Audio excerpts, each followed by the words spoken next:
काबिले एतराज और नाशाइस्ता तबसरा करने वाले कालीचरण महाराज को रायपुर पुलिस ने गिरफ्तार कर लिया है।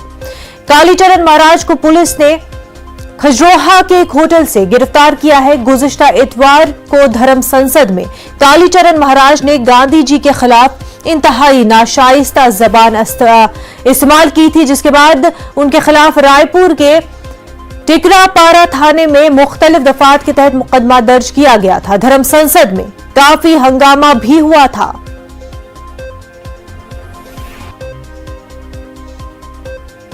हमारे साथ हमारे नुमाइंदे युगल तिवारी जुड़ चुके हैं। युगल, कालीचरण महाराज को गिरफ्तार कर लिया गया है, तफसीलात बताएं।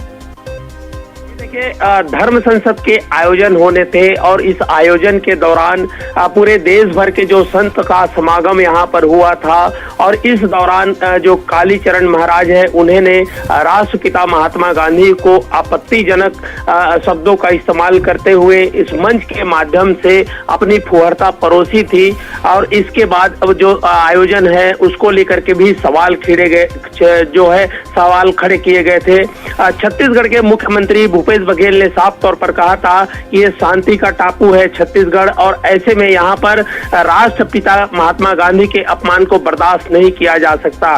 पुलिस हरकत में आई और 3 जो है अलग अलग टीमें बनाई गई थी और उन्हें इनके गिरफ्तारी के लिए रवाना किया गया था। पुलिस और साइबर सेल की टीम ने संयुक्त रूप से कार्रवाई करते हुए खजुराहो के एक होटल से कालीचरण को गिरफ्तार कर लिया है और आज दोपहर उन्हें रायपुर लेकर आएगी। और जिस तरह से अलग अलग धाराओं के तहत टिकरापारा थाना क्षेत्र में मामला दर्ज है तो उस संबंध में अब पुलिस पूछताछ करेगी। सबसे बड़ा बात यह है कि धर्म संसद के जो आयोजन में आखिर उसे न्योता किसने दिया था, और कांग्रेस लगातार आरोप लगा रही है कि इसमें बीजेपी का हाथ हो सकता है, क्योंकि इससे पहले एक कांग्रेस ने इनका जो फोटो जारी किया है, जो पोस्टर लगा हुआ है, इसमें भी भाजपा से कनेक्शन वो देख रही है। तो अब पड़ताल करेगी पुलिस की आखिर उन्हें न्योता किसने दिया था और इस तरह से उनकी पहले जो सांसद जिन्हें धर्म संसद के लिए बुलाया गया था तो उनकी पृष्ठभूमि की जांच क्यों नहीं की गई।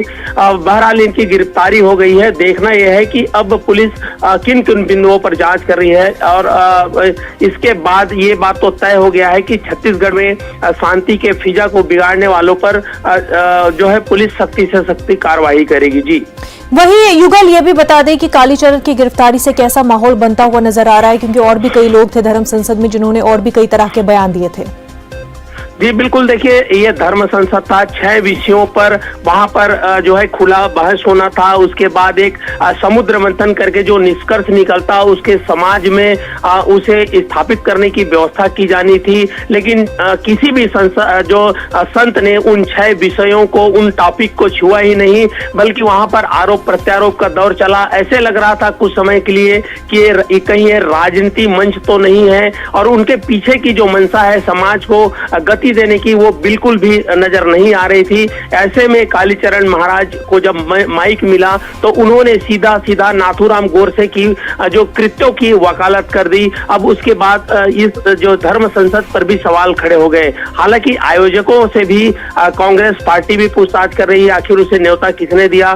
पुलिस का भी ये जांच का दायरा रहेगा कि आखिर उसको बुलाया किसने, किसके इशारे पर उसने इस तरह से जो राष्ट्रपिता महात्मा गांधी है उसे अभद्र टिप्पणी की। तमाम जांच का विषय है। लेकिन देखिए, किसी भी संत की अगर गिरफ्तारी होती है तो लॉ एंड ऑर्डर की भी पुलिस को ध्यान रखना होगा। तो खास करके हिंदू बाहुल्य अगर क्षेत्र छत्तीसगढ़ है तो ऐसे में पुलिस को तमाम एहतियात बरतने होंगे और पुलिस इस पे मुस्तैद है, क्योंकि अपराध तो अपराध होता है। अगर इस तरह से टिप्पणी को किसी भी तरीके से जायज नहीं कहा जा सकता, और खास करके अगर संत हैं तो संत के मुख से इस तरह की बातें किसी जो है सम्मानजनक व्यक्ति के लिए बिल्कुल शोभा नहीं देता।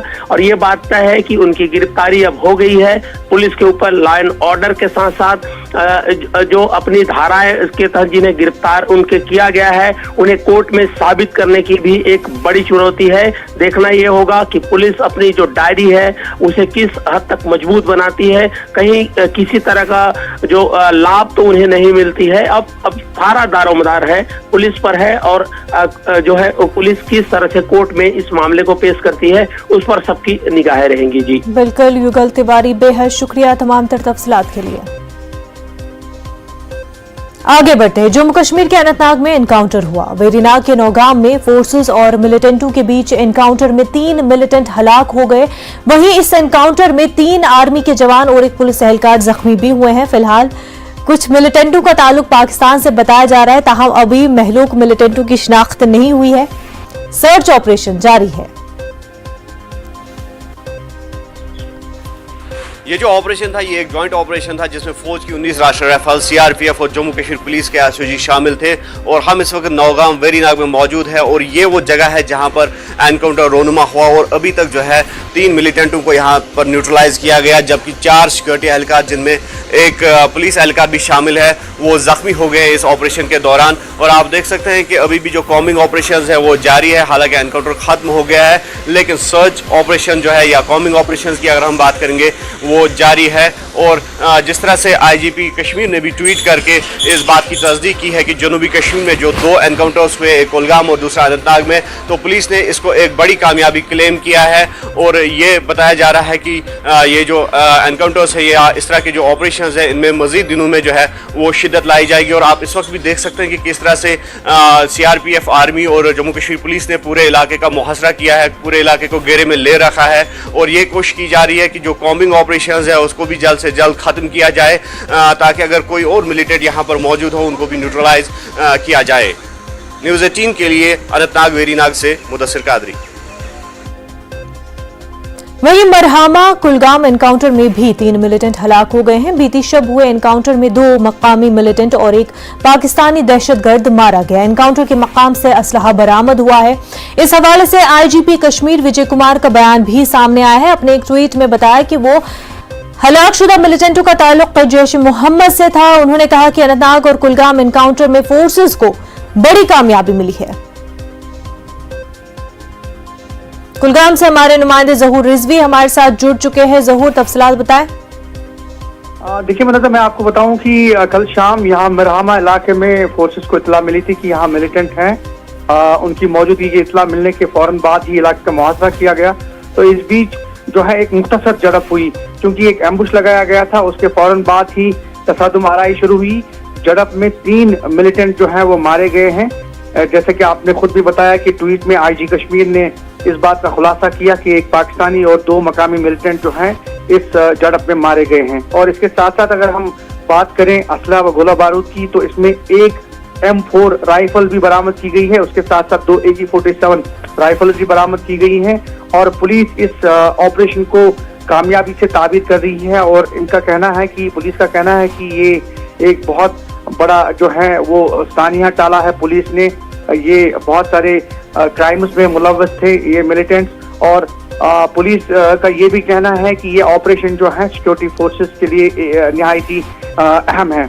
इसके साथ साथ हम आपको बताएं कि ये मुख्तसर झड़प जो है शाम को ही इख्तिताम पजीर हुई। उसके बाद जो सैनिटाइजेशन का अमल है वो सुबह तक जारी था। और पुलिस ने वहाँ पे जो है ऐलान किया कि जो भी बारूदी मवाद हैं उसको छूने की कोशिश ना करें। लोगों को जो है वो दूर रखा गया साइट से, जो एनकाउंटर साइट है, ताकि पूरे इलाके को जो है वो सैनिटाइज किया जाए। तब जाके लोग जो हैं उनकी आमदरफ्त यकीनी बनाई जाएगी। जी मुनज़्ज़ा। ज़हूर, बेहद शुक्रिया आपका तमाम तर तफसीलात के लिए। आगे बढ़ते हैं। मुंबई के दहीसर इलाके में स्टेट बैंक ऑफ इंडिया में बंदूक की नोक पर हुई लूट का केस पुलिस ने सुलझा लिया है। पुलिस ने मुलजिमीन को गिरफ्तार कर लिया है और उनके पास से लूट की रकम भी बरामद कर ली गई है। लुटेरों ने बैंक में फायरिंग भी की थी, जिसके नतीजे में एक एहलकार शदीद जख्मी हो गया था। इसके अलावा उसके इलाज के दौरान मौत हो गई थी। NHB कॉलोनी पुलिस स्टेशन के एरिया में दोपहर को 3:25 के आसपास SBI के ब्रांच में 2 आरोपी घुस गए थे। उसमें से एक ने यहाँ पर जो कॉन्ट्रैक्ट बेसिस पर काम करने वाले एम्प्लॉय थे उनके ऊपर फायरिंग किया और कैशियर के पास में कैश थी लगभग 2.5 लाख के आसपास, वो लेकर वो चले गए हैं। और इस घटना में जो एम्प्लॉय थे उनकी दुर्भाग्यवश डेथ हो गई है। पुलिस यहाँ पर तुरंत पहुँची है। हम लोग ने CCTV फुटेज देखा है और आरोपी को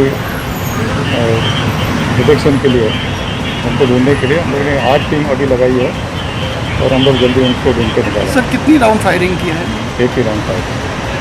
सर एक किस तरीके से आए थे, कुछ उसके बारे में कुछ? अभी तो फिलहाल चल के आए ऐसा दिख रहा है। हमारे नुमाइंदे अमित मुंबई से हमारे साथ जुड़ चुके हैं। अमित, पूरा मामला क्या है, बताएं। स्टेट बैंक का जी। ब्रांच है परिसर में, जहां पर ये 2 आरोपी जो नकाबपोशक घुसते हैं वहां पे कैश का जो बैग है लेने की कोशिश करते हैं, लेकिन वो कर्मचारी बैग छोड़ता नहीं। उस पर एक राउंड फायरिंग की जाती है। फायरिंग के बाद ये कैश लेकर चले जाते हैं वहां से। ये पैदल आए रहते हैं इस पूरी वारदात को अंजाम देने के बाद, और अंजाम देने के बाद ये भागकर जो है बाहर से निकल जाते हैं। और जिस कर्मचारी को गोली लगी थी उसे अस्पताल में एडमिट कराया गया था, वहां पे उसकी मृत्यु हो गई। उसके बाद जो अंदर सीसीटीवी है, इनके बाहर भागने सीसीटीवी, दोनों सीसीटीवी जो है मुंबई पुलिस को मिले, और जिस दिशा में भागा था उस दिशा में के भी सारे सीसीटीवी पुलिस ने खंगाले। और इसकी जांच के लिए 8 टीमें जो है मुंबई पुलिस ने बनाई थी। और दूसरी अहम जानकारी ये मिली कि पुलिस ने आरोपी को पकड़ने के लिए डॉग स्क्वाड की मदद दी थी, क्योंकि शातिर लुटेरे भागने में अपने पैर के चप्पल इन्होंने छोड़ दिया था, जिससे पुलिस आरोपियों तक पहुंचने में कामयाब हुई। देर रात जो है दोनों आरोपियों को गिरफ्तार किया गया। इनके पास से जो कैश बरामद किया गया, हथियार बरामद किया गया। और ये जानकारी मिली कि शायद दोपहर बाद जो है मुंबई पुलिस प्रेस कॉन्फ्रेंस करके इस पूरे मामले में जो है और भी खुलासा कर सकती है। आखिरकार इन दोनों आरोपियों का आपराधिक बही खाता क्या है, क्या इसके पहले इन्होंने इस तरह की चीजों को अंजाम दिया है, क्या अलग अलग पुलिस स्टेशन में के खिलाफ मामले दर्ज है। तो 8 घंटे में मुंबई पुलिस ने इस नौकरी केस को सुलझा लिया है। बिल्कुल अमित, बहुत शुक्रिया आपका। आगे बढ़ते हैं। वज़ीर-ए-आज़म नरेंद्र मोदी आज उत्तराखंड का दौरा करेंगे, जहां वो 17,500 करोड़ रुपए मालियत के 23 प्रोजेक्टों का इफ्तिताह और संग बुनियाद रखेंगे। 23 प्रोजेक्टों में 14,100 रुपए मालियत के 17 प्रोजेक्ट का संग बुनियाद रखा जाएगा। ये प्रोजेक्ट हाउसिंग, सेहत के बुनियादी ढांचे, सड़क, आपाशी, सनत, सफाई सुथराई, पीने के पानी की फराहमी समेत मुतादिद शोबों से जुड़े हैं। इन प्रोजेक्टों में 6 का इफ्तिताह होगा, जिनमें शाहराहों और सड़कों की कुशादगी, पथुरागढ़ में पन बिजलिया, नैनीताल में सेवरेज नेटवर्क की बेहतरी के प्रोजेक्ट शामिल हैं। इन प्रोजेक्टों पर 3400 करोड़ रुपए की लागत आएगी। वहीं वज़ीर-ए-आज़म 5,750 करोड़ रुपए की मालियत के लखवार कसीरुल मकासिद प्रोजेक्ट का संग बुनियाद भी रखेंगे। इस मंसूबे का तस्वुर पहली बार 1976 में किया गया था और ये कई वर्षों से ज़ेरे इल्तवा पड़ा हुआ था। तवील अरसे से ठंडे बस्ते में पड़े मंसूबों को तरजीह बुनियाद पर वज़ीर-ए-आज़म के विजन के मुताबिक इस मंसूबे का संग बुनियाद रखा जा रहा है। कौमी अहमियत के इस प्रोजेक्ट से उत्तराखंड, उत्तर प्रदेश, हरियाणा, दिल्ली, हिमाचल प्रदेश और राजस्थान की 6 रियासतों को फायदा होगा।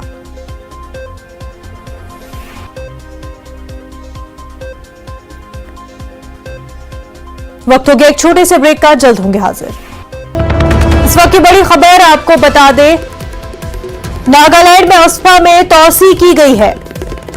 मजीद 6 महीनों की तौसी की गई है। मरकजी हुकूमत ने यह फैसला लिया है। 4 दिसंबर को शहरियों पर फायरिंग हुई थी। हलाकतों के बाद अफ्स्पा हटाने का शदीद मुतालबा किया जा रहा था, लेकिन इस बीच मरकजी हुकूमत ने फैसला लिया है। नागालैंड में अफ्स्पा में तौसी की गई है। मजीद 6 महीनों की तौसी की गई है।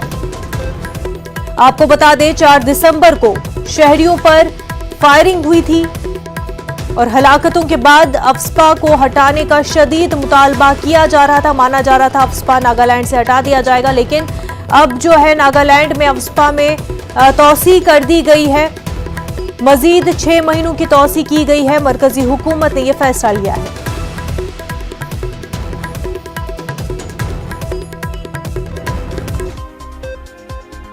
आगे बढ़ते हैं। मुल्क में कोरोना और ओमाइक्रॉन के मामलों में हालिया दिनों में तेजी देखी जा रही है।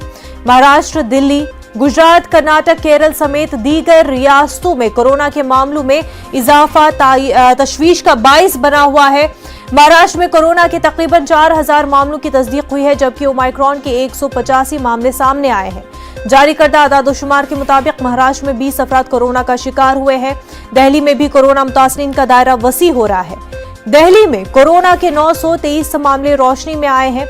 ओमाइक्रॉन के मामलों में भी हालिया दिनों का इजाफा देखा जा रहा है। वहीं गुजरात में एक दिन में कोरोना के तकरीबन 550 केसेस सामने आए हैं। मुल्क में ओमाइक्रॉन के मजमूई मामले 900 से तजावुज कर गए हैं। 21 रियासतों में ओमाइक्रॉन का असर देखा जा रहा है। कोरोना और उसके नए वेरिएंट के बढ़ते मामलों के फैलाव को रोकने के लिए रियासती हुकूमतें एहतियाती तदाबीरें कर रही हैं। इसी कड़ी में मणिपुर नाइट कर्फ्यू नाफिज करने का ऐलान कर दिया है। उधर महाराष्ट्र हुकूमत ने यूएई से आने वालों के लिए 7 दिनों के क्वारंटीन को लाजिम करार दिया है। महाराष्ट्र में दफा 144 नाफिज कर दी गई है। महाराष्ट्र से हमारे नुमाइंदे प्रशांत इस वक्त हमारे साथ बराह रास्त जुड़ चुके हैं। ओमाइक्रॉन के हवाले से किस तरह का मंजर देखने को मिल रहा है?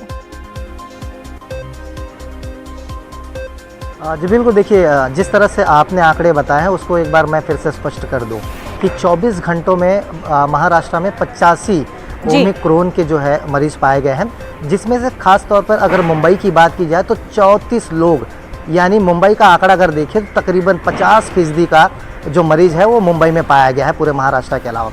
इसमें हम देखें तो अब जो गाइडलाइंस सरकार की तरफ से लगाई गई है कि जो जोखिम वाले शहर से यानी देश से जो लोग आ रहे हैं उनका एयरपोर्ट पर ही RT-PCR किया जा रहा है।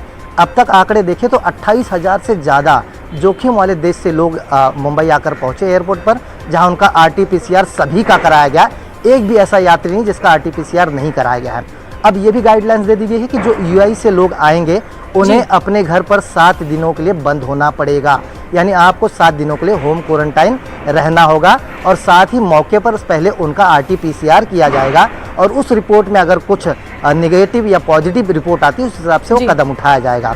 सबसे महत्वपूर्ण बात मैं आपको बता दूं कि 31 यानी नया साल जो है कल होना है और मुंबई एक ऐसा शहर है जहां पर भारी संख्या में लोग बाहर से आते हैं।